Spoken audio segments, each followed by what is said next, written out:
there, I'm Cody, and you might know me for making these giant paper craft builds only using paper, no glue, and no tape. In this video, I'm going to give you a full beginner's tutorial, start to finish, on how to make your own pixel art build. We'll help you step by step on how to plan for a build, calculate how much paper you need to buy, and how to actually build it. Now, this video is specifically for beginner builds, so we're going to focus on 2D pixel art, like the fish and the stuff behind me on the wall, instead of 3D pixel art like the parrot. That will require more advanced techniques that'll have to come in a future video. For now, let's get started on planning our build.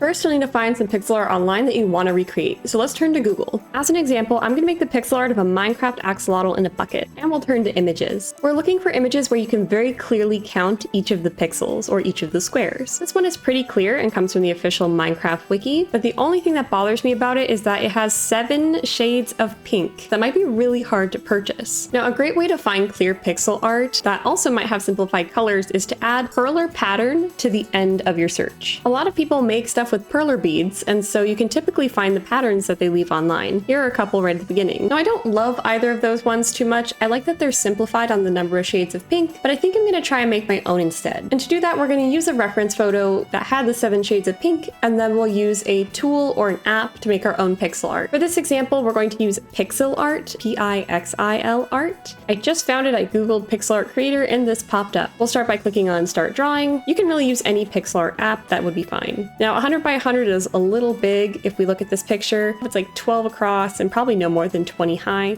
We'll do 12 across, and I'm going to hope it's no taller than 20. We'll click New Drawing, and here's what we're left with. The great thing about this is you can choose a color down in the bottom, and then you can click to add it, and it's pretty simple. So I'm going to go based off of my reference photo and try to recreate it with just less shades of pink. I feel like I can handle 3 or 4 shades, but definitely no more than that. I'm also going to simplify some other colors in here. I don't think I need any more than 1 shade of blue, and I think I'll try to cut down on the number of grays that we have. And after a bit of work, I was finally happy with the results I had here. So now we're ready to calculate how much paper we're going to need to make this build. This will depend on how large you want your project to end up. I typically build in 2 sizes, either with 1-inch cubes or 2-inch cubes. You can see the parrot is built with 2-inch cubes, while the fish is only built with 1-inch cubes. To get an idea of how large your project will be, count the number of pixels tall and wide that it is. And keep in mind that each pixel represents 1 cube. So my project is 16 pixels tall, meaning if I use the 2-inch cubes, it would be 32 inches tall. That's pretty large. I don't think I want to go that big for this project, so I'm going to use 1-inch cubes. That way it's only 16 inches tall. I will show you how to calculate both anyways though. We are going to use this spreadsheet that I have set up and shared that will help you calculate exactly how much paper to buy. You can make a copy of it and add your own numbers in. Let me show you how to use it. First, to get to the spreadsheet, we're going to want to go to my linktree, which is linktree.EasyAsTry. I'll put it in the description below, but you can also go to this link here. And we'll scroll down to where it says Papercraft Spreadsheet, creates your own editable copy. We'll click on this. And Google Slides will ask you if you want to make a copy, and we'll click yes, make a copy. Now you'll notice this is already filled in, so there are some already pre-made in here if you want to use any of them, but we're looking for the template, so I'm going to scroll over to the right and look for the blank copy template and click on it. Alright, so here is the spreadsheet. I have set it up so that you only have to edit the columns in blue. Don't mess with any of the other ones because those have formulas in them to automatically calculate the number of papers you would need to buy. The first thing I'm going to do is paste in my reference art. That way we can count the number of pixels in each color we will need. My next step is I'm going to list out all of the colors in the colors column. You can skip this step and instead opt to actually paste the colors in each of these blocks. All I'll do is click on one of these squares, go to this paint bucket up here, and I want to get the exact colors. So I'm going to take this little custom dropper. Notice it'll highlight colors on your screen, and let's just pick the main pink for now, and voila, it is there. And I'll just call it main pink, because it's the pink of the face. And we'll repeat with the rest of these. Now notice I did not have enough room for blue on this list. I did this intentionally so I can show you how to add additional rows if you need them. Just click on one of the rows somewhere in the middle. I'll click on this one, right click, and insert a row above or below. Now notice these ones you aren't really supposed to mess with didn't populate. All you'll do is click on the one above it, that corner right there, and drag it down 1. And do that with all of the columns that already have numbers in them. Go through to ensure that you have all of your colors accounted for. I believe I have all of mine, so let's go ahead and start counting up the pixels and cubes of each color. That's what you're going to type into this column here. So for example, I'll do blacks, that one's easy. I only have 2 black pixels in my picture, and so I'm going to type a 2 in right there. And you'll notice some stuff already started to change, but we'll get to that in a minute. For now, let's just fill out the rest of this column. be sure to double count and make sure you don't miss any. Now that I have filled out this column, you'll notice that the number of cube pieces has been calculated for you and the number of basic covers has been calculated for you. While cube pieces are the number of pieces it takes to just make a cube in general, basic covers are the covers that make it look smooth on the top and the bottom. This side is not smooth, you can see all the flaps on it. The cover is what makes it smooth. So every cube is going to have a cover on the front and the back. The last thing we need to account for is the edge covers. That differs and only happens on the edges, but it's pretty easy. You just need to count the edges for each color. So for edge covers, I'm going to start with main pink, which is this pink on the face. And I'm going to see, are there any bits that touch the edge? And there are. We have an edge right here. Looks like we have 1, 2, 3, 4 edges of our squares of this color. So I'm going to go to edge covers and just type in a 4. That's all I need there. Next, we'll go through hot pink. So all the hot pink in the middle, that doesn't have any edges, so that's fine. But then we have hot pink up here. Looks like we have 1 edge here, 2, 3. There's 1, 2, 3 edges on those hot pinks. Then we come up here, 1, 2, 3, 4, 5. So we have 3 plus 5, that's 8. And I believe it's symmetrical, so I think I can just double this, so I should have 16. And I'll just go through each color. Shadow pink is the pink around the face here. There is no part of this pink that is exposed to the edge, so that one is a 0. So for the arm and top pink, well, the arm part is fine, it's completely concealed, but this pink up here, all of these outside pinks do touch the edge, so let's count. So here's 1 edge, 2, 3, 4, 5, 6, 7. So looks like we have 7 edges of this kind of pink, and this one is symmetrical as well, so I can just double it to get 14. Some of these are pretty easy. All of the water is completely encased. There are no edges. Same with the black. The outline, of course, it's on the edge, so it's going to have a lot. So let's count this. This is going to be 1, 2, 3, 4, 5, 6, 7, 8, 9, 10, 11, 12, 13, 14. And that's going to be symmetrical to the other side. So that's 28. But I still have to count the bottom, which I believe is another 6. So we'll have 28 plus 6, which is 34. The dark gray, the gray on the inside, and the white all have no edges. We only have to deal with the stuff on the very outside of your figure. And that's pretty much all you have to add. I guess we can add these colors, but that's just as simple as a copy paste of these colors. So I'll copy it, paste it. Everything is now automatically populated, and this is basically your shopping list. If you're going to make 2-inch cubes, you need to cut rectangles that are 3.6 by 2 inches. If you're making 1-inch cubes, you need to cut rectangles that are 2 by 1 inch. Now, one thing I want to point out is that there are 2 columns. There is a column for 8.5 by 11 and one for 12 by 12. That is because these are the 2 common sizes of cardstock paper that you can buy. You do not have to buy both of these, only one. So let's say I'm at the store and I find a pink that I like. It's 8.5 by 11.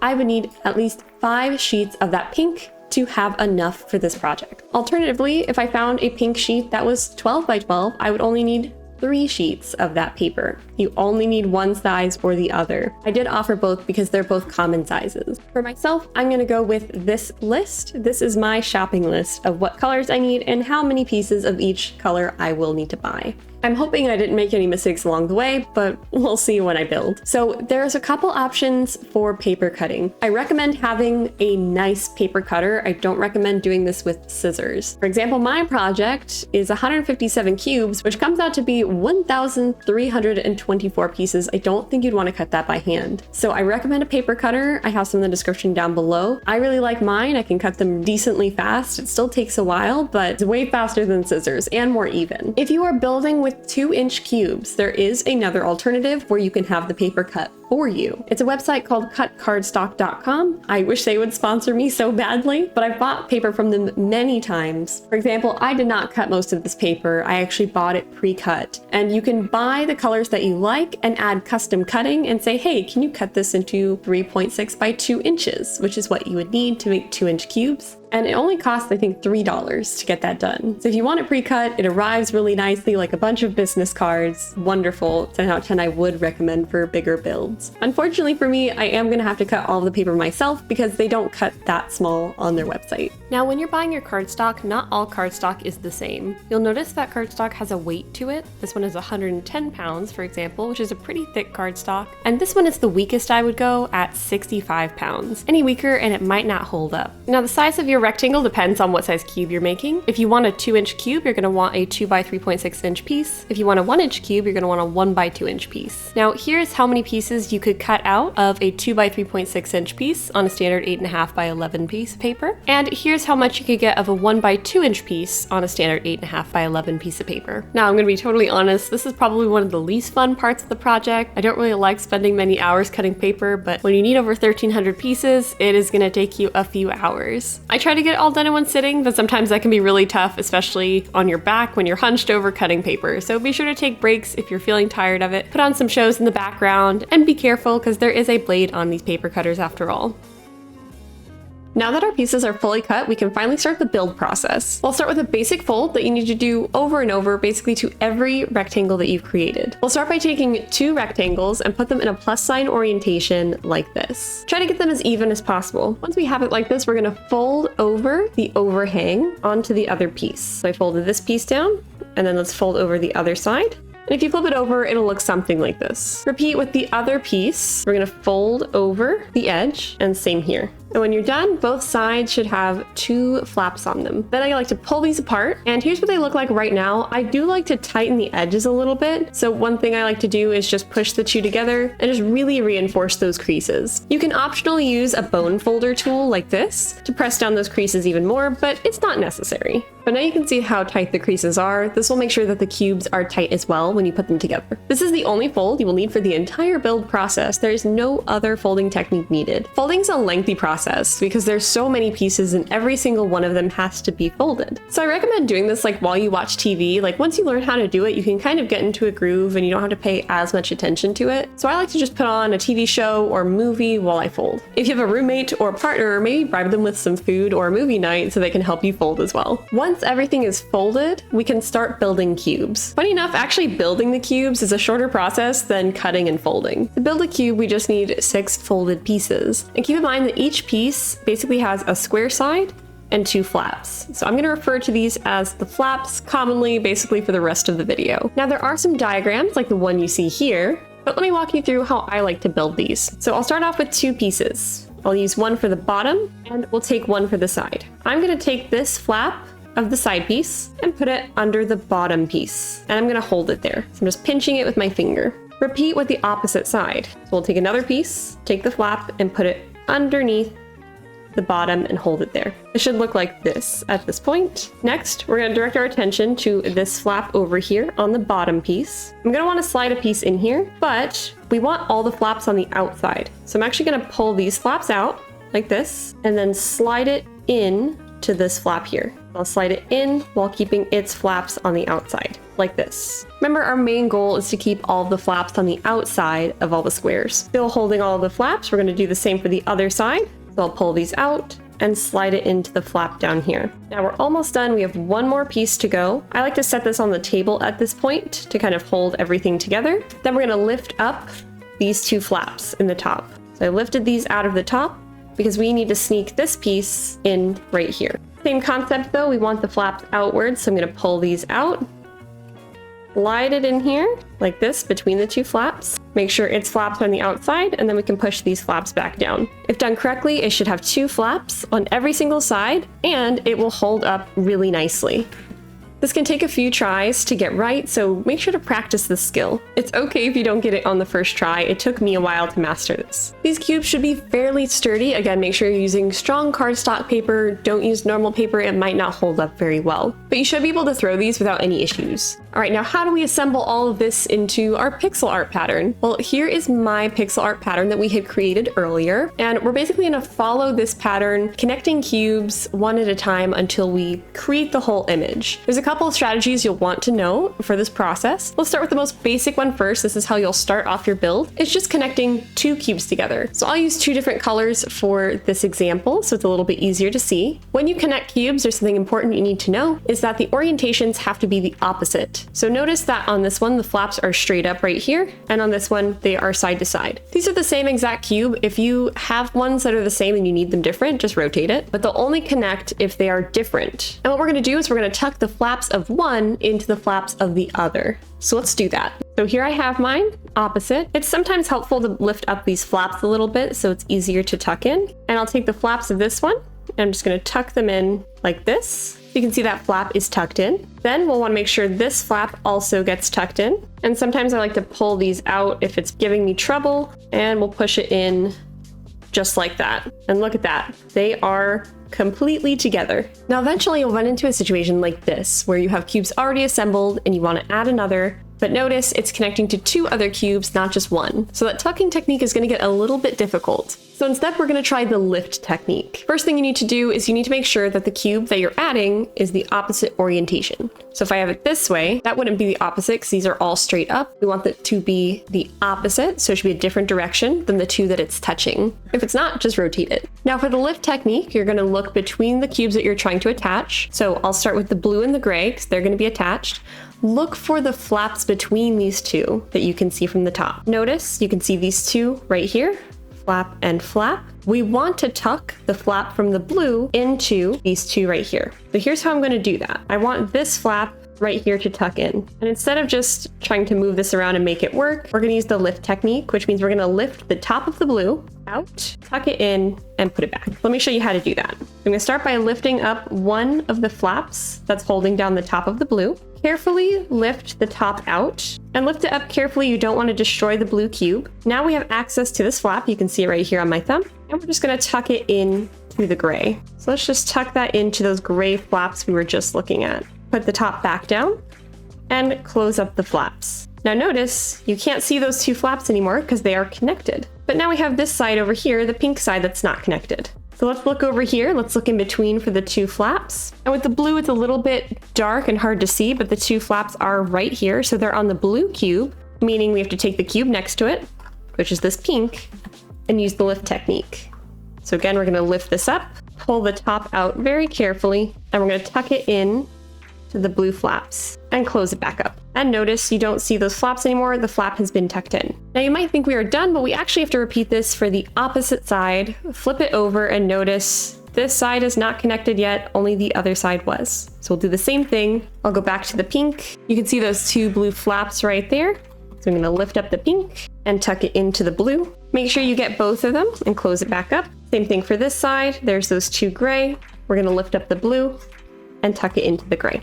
And there we go. Now these are fully attached and they are not coming apart. I think this technique is incredibly useful. You will need it. This also works for more than 2 cubes at the same time. So if you end up realizing that you need to put one in the middle of 4 others, that's totally fine. You can still do that. What's also cool about the lift technique is you can use it for entire rows or columns to add them at the same time. If you want to build it row by row, build up a row, put on another row, put on another row, you can. You can see me doing it here when I was live streaming. In my case, I made a whole column, placed it where I wanted it, and then I went through each cube lifting and tucking. Once I finished a side, I would flip it over, do the same thing until it was fully attached. I love this technique. At least to me, it feels a lot faster. Do this until you have finished your entire build. Now, this isn't fully done yet, but once you get towards the end of your build, this is probably what it's going to look like. You'll notice it's not very smooth. There's tons of exposed flaps everywhere, and those flaps can actually cause a lot of trouble. If one of these flaps gets lifted up, a piece could get pushed out and break your build, which we don't want. So let's talk about adding covers. Adding covers is for structural integrity and it makes it look nice and smooth. So we're just going to use these same pieces that we had before and we're going to tuck them in on the sides we're trying to cover. So here's my build. Notice we have all of these flaps exposed. I want a nice smooth finish. So I'm going to want to cover each of these individually. Let's say I want to cover this little blue spot right here. I'll want to cover it with a blue piece. So it's easier for you guys to see what's happening. I'm going to use a different color only for this example. They should be the same color, but this might make it easier to see what's happening. So I'm actually going to use a hot pink piece. We're going to want to tuck the flaps of the piece directly into these flaps on the top. So these 2 blue pieces you see right here. There's a couple ways you can do this. I typically just like to slide in this flap here, and then I'll curl up the other ends a little bit so it's easier to tuck in. Push this down, and then try to push this under these other 2 flaps, just like that. And now it is nice and smooth, and that cube is not going to break. Of course, I don't want pink, so let me actually put a blue one in there. And now it is nice and smooth. And you can really see the difference. Like, here's what the face looks like before adding covers, and here's what it looks like after adding covers. It's a lot smoother. Not to mention the increase in structural integrity. Here's an example. If one of these flaps were to get lifted and pushed on, this piece can fall out and break the entire cube. You don't want that, so we want to make sure this is fully covered. And that's it. I hope this video helps you in making your own pixel art creation. When you finish a build like this, I personally think they make wonderful wall art, and they can be hung up only using push pins around the edges. If you decide to make art using this technique, please tag me or send me a message. I would love to see the finished product. It truly makes my day. And speaking of fan creations, here is some art that was already shared with me before making this video. I'm hoping to put together a tutorial for 3D pixel art in the future for like the bee and the parrot, so keep an eye out for that. Thanks for watching, and let me know if you have any questions. Bye!